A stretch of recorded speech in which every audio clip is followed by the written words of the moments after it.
Յուրա Մովսիսյանին ինչպես սիրված հերոսի մեծ բազմությունը դիմավորեց ցնծությամբ։ Հայաստանի ազգային հավաքականի հարձակվող այսօր հաջողությամբ հանդես է գալիս Ռուսաստանի ամենաժողովրդական թիմում Մոսկվայի Սպարտակում։ Ավելին, խպած 12 գնդակներով ներկայումս նա հանդիսանում է Պրեմիեր լիգայի առաջնության լավագույն ռմբարկուն։ Շատերն էին ուզում մոտիկից տեսնել Յուրային, ուստի զարմանալի չէ, որ թիվ 30 դպրոցի մարզադալիճ նա մտավ մեծ ուշացումով։ Ոգևորված էին պատանի ֆուտբոլիստները։ Ի վերջո ոչ միշտ է հաջողվում նման մեծության աստղի հետ շփվել։ Լրագրողներն էլ անմիջապես շրջապատեցին Յուրային եւ փորձեցին հարցախեղդ անել։ Գլխավոր թեման մարտի 26-ին կայանալիք աշխարհի 2014 թվականի առաջնության Չեխիայի հետ ընտրական հանդիպումն էր։ Հույսերը շատ մեծ են, մենք շատ ճիշտ ենք, շատ լավ ենք տրամադրված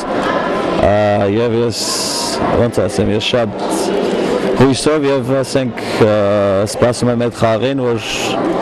շատ լավ է լինելու մեր համար, որովհետեւ տղաները բոլորն է պատրաստ են։ Երեկվա խաղը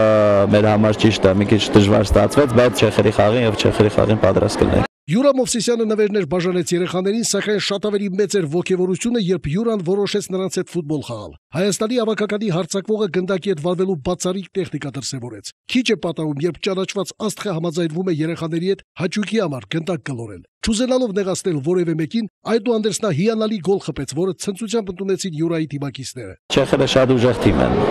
Չեխերը, ասենք, անհատական ֆուտբոլիստները շատ ուժեղ են, բայց ելի եմ ասում, որ ես այսօրվա դրությամբ չեմ ուզում նայեմ իրանց ֆուտբոլիստները ով են, ինչ ֆուտբոլիստներ ունեն, ինչ անուններ ունեն։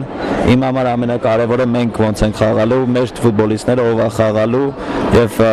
մեր ֆուտբոլիստները ուժերը ավելի շատ, ասենք, ես հավատում եմ մեր ֆուտբոլիստների ուժերին։ Դրա համար չեխերի մասին ճիշտ ասած վաբշե չեմ մտածում։ Յուրա Մովսիսյանը միշտ էլ հաճույքով է ժամանում Գյումրի։ Նա չափազանց սիրված հյուր է Շիրակի տարածաշրջանում։ Քիչ աստղեր կան, որոնք որոշում են բարեգործական ձեռնարկով հանդես գալ հանուն երեխաների։ Եվ այդ քչերից մեկն էլ Հայաստանի ազգային հավաքականի առանցքային հարձակվողն է։ Շնորհակալություն հայտնելով նրան բարեգործական ակցիայի համար համոզված ենք, որ շնորհակալություն կհայտնենք նաև Չեխիայի հետ խաղից հետո։ Ի վերջո խաղակարգին դրված է մեր երկրի հեղինակությունը։ Սամվել Աղանյան, Լևոն Խաչատրյան, Ազնարար։